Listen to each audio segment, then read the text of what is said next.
কিভাবে বাছাই করবেন সঠিক মিউচুয়াল ফান্ড আজকে জানবো এই ভিডিওতে। আজকে আমরা ইকুইটি ক্যাটাগরির মিউচুয়াল ফান্ড নিয়ে আলোচনা করব। 11 ধরনের ইকুইটি মিউচুয়াল ফান্ডের কথা বলবো, প্রতিটা মিউচুয়াল ফান্ডের ক্যাটাগরির সুবিধার কথা বলবো এবং আপনার জন্য কোনটা ভালো হবে এই ভিডিওটা দেখার পরেতে আপনি নিজে নিজেই ঠিক করে নিতে পারবেন। তো শুরু করা যাক। ইকুইটি মিউচুয়াল ফান্ড কাকে বলে? যে ক্যাটাগরির মিউচুয়াল ফান্ডেতে মিনিমাম 65% বিভিন্ন কোম্পানির স্টক বা শেয়ারেতে ইনভেস্ট হবে তাকেই বলবো ইকুইটি মিউচুয়াল ফান্ড। এবার ইকুইটি মিউচুয়াল ফান্ডের একটা বৈশিষ্ট্যই হলো যে এই মিউচুয়াল ফান্ডে কিন্তু ভোলাটিলিটি থাকবে, মানে এর যে মিউচুয়াল ফান্ডের এনএভি সেটা কিন্তু কমবে বাড়বে। শেয়ারের বাজার বা শেয়ার মার্কেট যেভাবে ওঠানামা করে সেইভাবেই এই মিউচুয়াল ফান্ডেরও কিন্তু এনএভিটা ওঠানামা করবে, কিন্তু এখান থেকে ভালো রিটার্ন পাওয়ার সম্ভাবনাও আছে। বিশেষ করে যদি আপনি লম্বা সময়ের জন্য ইনভেস্ট করেন, মানে ধরে রাখুন 5 বছর বা তার বেশি সময়ের জন্য ইনভেস্ট করেন, তাহলে কিন্তু এই ক্যাটাগরির মিউচুয়াল ফান্ড থেকে ভালো রিটার্ন পাওয়ার সম্ভাবনা আছে। তো আমরা এক এক করে এই বিভিন্ন ক্যাটাগরির মিউচুয়াল ফান্ড নিয়ে আলোচনা করব এবং সেই ধরনের মিউচুয়াল ফান্ডগুলো কাদের জন্য কোন পরিস্থিতিতে সুটেবল হবে সেটাও বলবো, সেখান থেকে টেন্টেটিভ কীরকম রিটার্ন পাওয়া যেতে পারে সেটাও বলবো। তো সেইগুলো আপনি শুনুন এবং তারপরে দেখে নিন যে আপনার যে কারেন্ট কন্ডিশনটা কোনটার সাথে ম্যাচ করছে, সেই হিসেব করে আপনি সেই ক্যাটাগরির মিউচুয়াল ফান্ডটা সিলেক্ট করে নিতে পারবেন। প্রথম সেটা হলো large cap mutual fund. Large cap mutual ফান্ডেতে 80% যে ইনভেস্টমেন্ট সেটা বিভিন্ন বড় বড় কোম্পানির শেয়ার বা লার্জ ক্যাপ কোম্পানির শেয়ারেতে ইনভেস্ট হয়। লার্জ ক্যাপ কোম্পানি কাকে বলে সেটাও বলে দিই। সেবির যে রুল, সেই রুল বলছে যে যদি আপনি মার্কেট ক্যাপিটালাইজেশনের উপর বেস করে কোম্পানিগুলোকে বড় থেকে ছোট হিসাবে সাজান, মানে যে কোম্পানির মার্কেট ভ্যালু সব থেকে বেশি তাকে 1 নম্বরে রাখলেন, তারপরে পরপর এইভাবে চলতে থাকবে, তাহলে প্রথম যে 100টা কোম্পানি আছে সেগুলোকে বলা হবে লার্জ ক্যাপ কোম্পানি। এইবার এই যে লার্জ ক্যাপ কোম্পানিগুলো আছে এগুলোর অধিকাংশেরই নাম আপনিও জানেন, কারণ কি এগুলোর প্যান ইন্ডিয়া প্রেজেন্স আছে, সমগ্র ভারতে এদের প্রেজেন্স আছে, এরা একদম ইন্ডাস্ট্রির মার্কেট লিডার বলতে পারেন। এগুলোকে ব্লু চিপ কোম্পানিও বলা হয়। যেমন ধরুন রিলায়েন্স ইন্ডাস্ট্রিজ সবাই নাম জানে, HDFC bank, SBI, Hindustan Unilever, TCS, কে না জানে, সবাই এদের নাম জানে। তো এগুলোকে বলা হয় ব্লু চিপ কোম্পানি। আর লার্জ ক্যাপ ফান্ডেতে ম্যাক্সিমামটাই 80% ইনভেস্টমেন্ট এই ব্লু চিপ কোম্পানির শেয়ারেতেই হয়। তো মিউচুয়াল ফান্ডে যারা নতুন আসছেন, যারা এই ভোলাটিলিটিটা পছন্দ করেন না, যাদের বয়স একটু বেশি হয়ে গেছে, রিস্ক কম নিতে চান, যারা স্টেডি গ্রোথ চান কিন্তু ভোলাটিলিটিটা কম চান, তাদের জন্য একটা ভালো অপশান হতে পারে লার্জ ক্যাপ মিউচুয়াল ফান্ড। আমি তো মনে করি যারা মিউচুয়াল ফান্ড ইনভেস্টার সবারই পোর্টফোলিওতে একটা লার্জ ক্যাপ থাকা উচিত, কারণ লার্জ ক্যাপটা কিন্তু আপনাকে স্টেবিলিটি দেয়। আর তাছাড়া বর্তমান সময়তে যদি লার্জ ক্যাপের ভ্যালুয়েশন দেখেন সেটাও কিন্তু ফেয়ার ভ্যালুয়েশন জোনে আছে। তো এই সময়ের জন্য একটা লার্জ ক্যাপ নিতেই পারেন। 2 number category mid cap fund. Minimum 65% আপনার মিড ক্যাপ কোম্পানির শেয়ারেতে এখানে ইনভেস্ট হবে। এবার মিড ক্যাপ কোম্পানি কারা?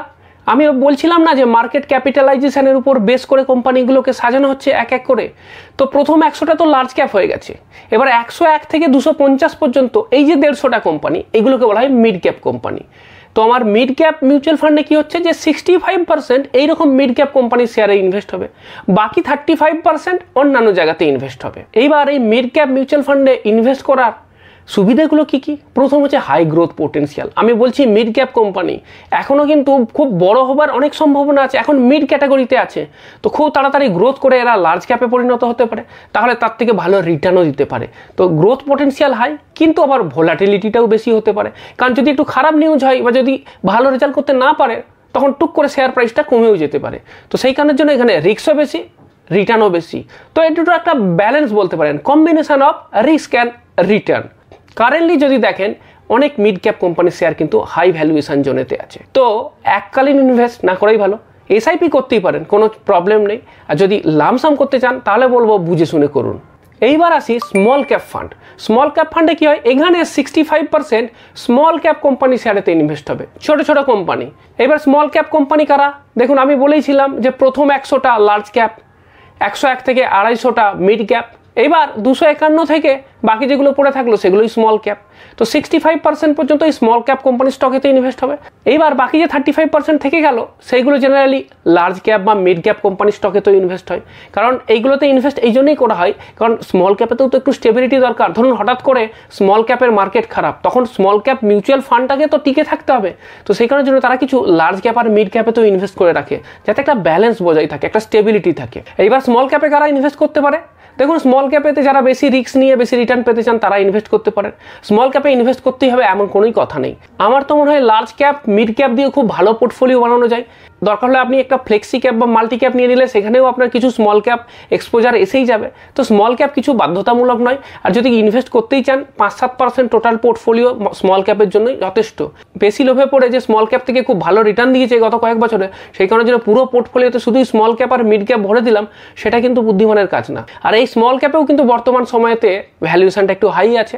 এসআইপি করতেই পারেন, ছোট অ্যামাউন্টের এসআইপি আপনি এখানে চালু করতে পারেন। তবে আমি আগেও বলেছি, এখনও বলছি, যদি আপনি নতুন হন মিউচুয়াল ফান্ডে তাহলে প্রথমে না লার্জ ক্যাপ, ফ্লেক্সি ক্যাপ এই জায়গাগুলোতে প্রথমে ইনভেস্ট করুন, তারপরে না হয় স্মল ক্যাপের দিকে ঝুঁকবেন। এরপরের ক্যাটাগরিটার নাম হচ্ছে মাল্টি ক্যাপ ফান্ড। এটা খুব একটা ইন্টারেস্টিং ক্যাটাগরি। এখানে 75% আপনার ইকুইটিতে ইনভেস্ট করতে হবে, মানে 75% আপনার স্টক বা শেয়ারেতে ইনভেস্ট হবে।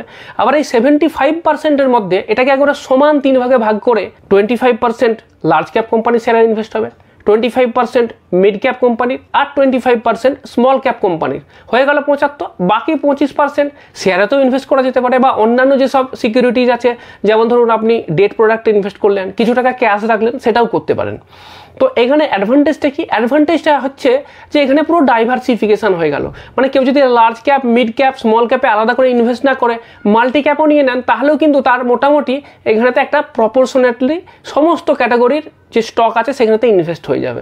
সেই কারণের জন্য ডাইভার্সিফিকেশন হিসাবে কিন্তু মাল্টি ক্যাপও যথেষ্ট ভালো। এইবার একটা কথা বলতে কিন্তু ভুলে গেছি, আমি বলেছিলাম না যে পোটেনশিয়াল কেমন রিটার্ন পাওয়া যায় সেটা বলবো, তো সেটা বলা হয়নি, তো এইবার বলে ফেলি। লার্জ ক্যাপ থেকে 12%-এর মতো রিটার্ন এক্সপেক্ট করতে পারেন, মিড ক্যাপ থেকে 14% করুন, স্মল ক্যাপ থেকে 15-16% ম্যাক্সিমাম রাখুন, মাল্টি ক্যাপ থেকেও ওই 12-14% রিটার্ন এগুলো এক্সপেক্ট করতে পারেন। এরপরে আসছে flexi cap fund. Flexi cap ফান্ডে কী হয়, এখানে আপনার 65% পর্যন্ত বিভিন্ন কোম্পানির শেয়ারেতে ইনভেস্ট করতে হবে, আর 35% আদার অ্যাসেট বা ইকুইটিতেই ইনভেস্ট করতে পারেন।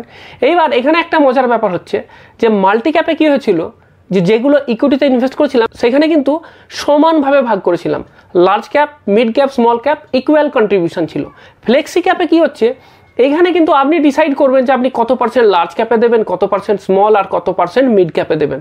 যদি আপনার মনে হয় যে এখন স্মল ক্যাপে খুব কম দেবো, লার্জে বেশি দেবো, দিতে পারেন। আবার কখনো যদি মনে হয় যে এখন স্মল ক্যাপটা দেওয়া বেশি লাভ হবে, লার্জ ক্যাপটা কমাতে হবে, করতে পারেন। তো কোনো বাধ্যবাধকতা নেই। এর আগে মাল্টি ক্যাপে কিন্তু সেবির একটা বাধ্যতামূলক ব্যাপার ছিল যে ইকুয়াল কন্ট্রিবিউশন হবে, এখানে কিন্তু সেরকম কোনো ব্যাপার নেই। ডাইভার্সিফিকেশন এখানেতেও হবে। রিটার্ন কীরকম এক্সপেক্ট করা যেতে পারে, 12-14 ধরে রাখুন, এর থেকে বেশি এক্সপেকটেশন করা ভুল হবে। আমি বলবো সবার পোর্টফোলিওতে একটা ফ্লেক্সি ক্যাপ থাকাও দরকার আছে।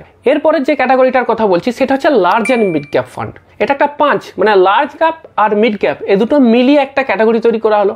এখানে 35% লার্জ ক্যাপে থাকবে, 35% মিড ক্যাপে থাকবে। বাকি যে 30% থেকে যাচ্ছে সেটা ফান্ড ম্যানেজারের উপর ডিপেন্ড করছে। তিনি চাইলে স্মল ক্যাপেতেও কিছু দিতে পারেন, লার্জ ক্যাপেও কিছু দিতে পারেন, সেটা তার উপর ডিপেন্ড করছে। এইখানেতে মেনলি আপনার প্রথম 250টা কোম্পানিতে ইনভেস্ট হবে, স্বাভাবিক, কারণ আমি বলেইছি যে লার্জ ক্যাপ প্রথম 100 আর মিড ক্যাপ তারপরের 150, তা দুটো মিলিয়ে কত হলো 250। তাহলে আপনার লার্জ আর মিড ক্যাপেতে প্রথম 250টা কোম্পানির শেয়ারেতে ইনভেস্ট হবে। এটাও কিন্তু খুব একটা ভালো ইনভেস্টমেন্ট অপশান, কারণ দেখুন এখানে লার্জেও রইলো, মিডেতেও রইলো, গ্রোথটাও হবে, ভোলাটিলিটিটাও কম থাকবে। যদি ভালো একটা লার্জ অ্যান্ড মিড ক্যাপ দেখা যায় তাহলে কিন্তু ভালো রিটার্ন পাওয়ার সম্ভাবনা আছে, 15-16% হয়ে যেতে পারে। আর যারা বিশেষ করে স্মল ক্যাপ নিতে চান না তাদের জন্য তো বলবো লার্জ আর মিড ক্যাপ ক্যাটাগরি একটা ভালো অপশন হতে পারে। এরপরের যে ক্যাটাগরিটা সেটার নাম হচ্ছে ডিভিডেন্ড ইল্ড ফান্ড। তো এই ফান্ডে কী হয়, এই ফান্ড থেকে ডিভিডেন্ড পাওয়া যাবে। এবার যারা মিউচুয়াল ফান্ডে IDCW বা ডিভিডেন্ড অপশন খোঁজেন, যে আমি মিউচুয়াল ফান্ডেতে ইনভেস্ট করলাম তারপর মাসে মাসে আমাকে ডিভিডেন্ড দেবে, তাদের জন্য কিন্তু এই ডিভিডেন্ড ইল্ড ফান্ডটা খুব ভালো হবে। এবার ডিভিডেন্ড ইল্ড ফান্ডেতেও কিন্তু ইকুইটিতে ইনভেস্ট হয়, কিন্তু এখানে কি হয়, জেনারেলি সেই ধরনের কোম্পানিগুলোতে ইনভেস্ট করা হয় যারা ভালো ডিভিডেন্ড দেয়। যেমন ধরুন বিভিন্ন ধরনের গভর্নমেন্ট কোম্পানি দেখবেন ভালো ডিভিডেন্ড দেয়।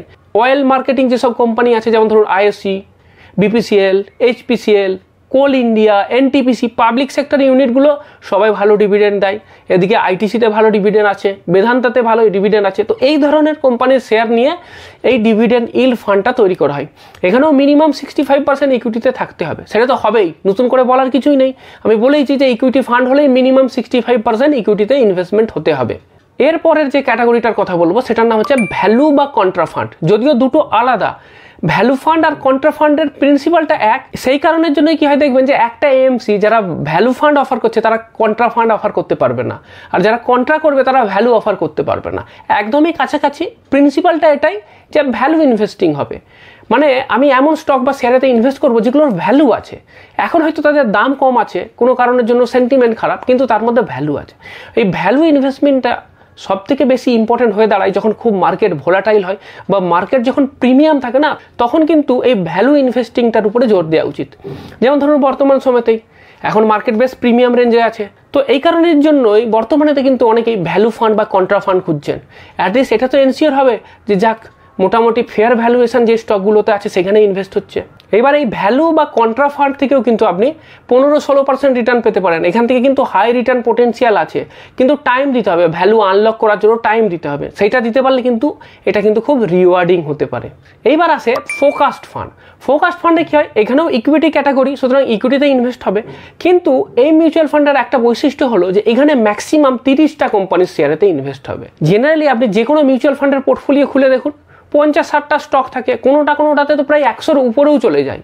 কিন্তু এই যে ফোকাসড ফান্ড, এরা বলছে কি যে না, এত কোম্পানির শেয়ারেতে একসাথে ইনভেস্ট করলে ভালো রিটার্ন পাওয়া যাবে না, রিটার্নটা ডাইলিউট হয়ে যাবে। সেই জন্য কনসেন্ট্রেটেড পোর্টফোলিও দরকার, কম কোম্পানির শেয়ারেতে ইনভেস্ট করো, ভালো ভালো বেছে করো যাতে ভালো রিটার্ন পাওয়া যায়।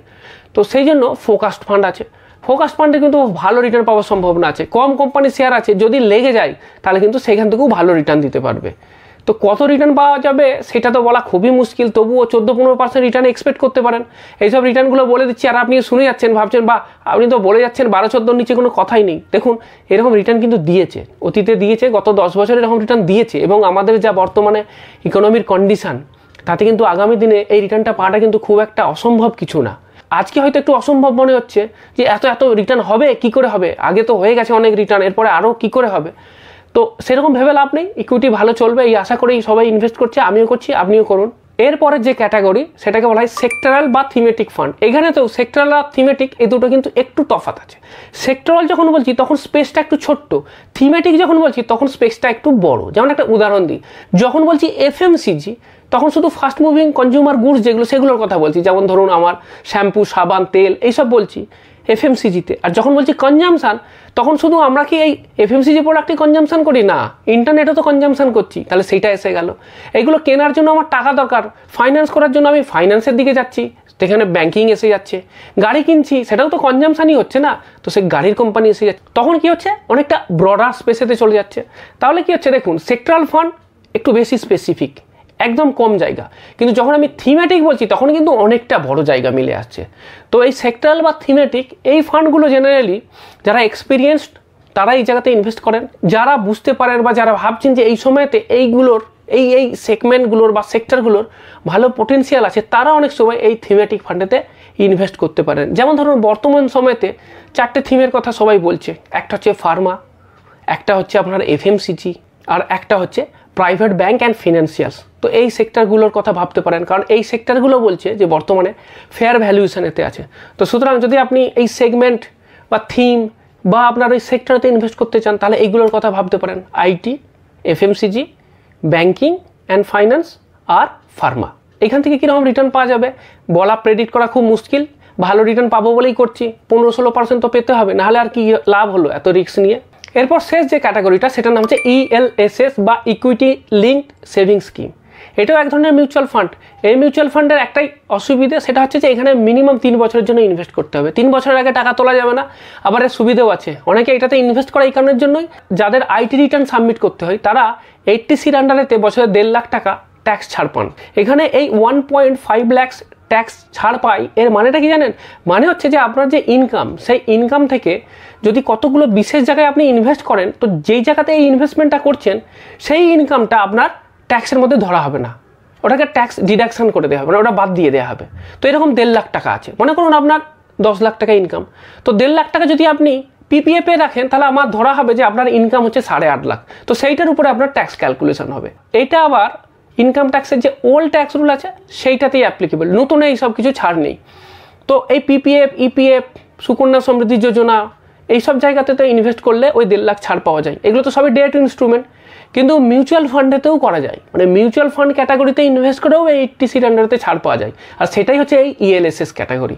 এখানে 80% আপনার ইকুইটিতে ইনভেস্ট হবে, মানে 80% কোম্পানির শেয়ারে ইনভেস্ট হবে। সেই কারণের জন্য এর যে NAV-টা সেটা কিন্তু ভোলাটাইল, বুঝতেই পারছেন ইকুইটিতে ইনভেস্ট হচ্ছে, ভোলাটাইল তো হবেই, কিন্তু ভালো রিটার্ন পাওয়ার সম্ভাবনা আছে। আর 3 বছর কিন্তু এখান থেকে টাকাটা জমা রাখতেই হবে, 3 বছরের আগে টাকা তুলতে পারবেন না। আর এখান থেকে কেমন রিটার্ন পাওয়া যায়, পাস ডেটা তো বলছে 12-14% রিটার্ন তো এখান থেকে এসেছে, অনেক ফান্ডই দিয়েছে, তো সেটা এক্সপেক্ট করা যেতে পারে। এইবার 11খানা মিউচুয়াল ফান্ডের নাম বলে দিয়েছি। অনেকে ভাবছে এতগুলো বলে দিলেন কোনটাতে ইনভেস্ট করবো, সেটাই তো বুঝতে পারছি না, সবই তো শুনে ভালো লাগছে। তো একটু ছোট করে বলে দিই, যদি একটাই ইনভেস্ট করতে হয় তাহলে একটা লার্জ ক্যাপ করুন, যদি দুটো করতে চান তাহলে একটা লার্জ ক্যাপ একটা ফ্লেক্সি ক্যাপ, যদি 3টে হয় একটা লার্জ মিড আর একটা ফ্লেক্সি, আর যদি 4টে করতে চান তাহলে স্মল ক্যাপটাও অ্যাড করতে পারেন। আর 5টা করলে মানে যদি আরও টাকা থাকে তখন এই সেক্টরাল, থিমেটিক, ফোকাসড এরকম একটা বেছে নিতে পারেন।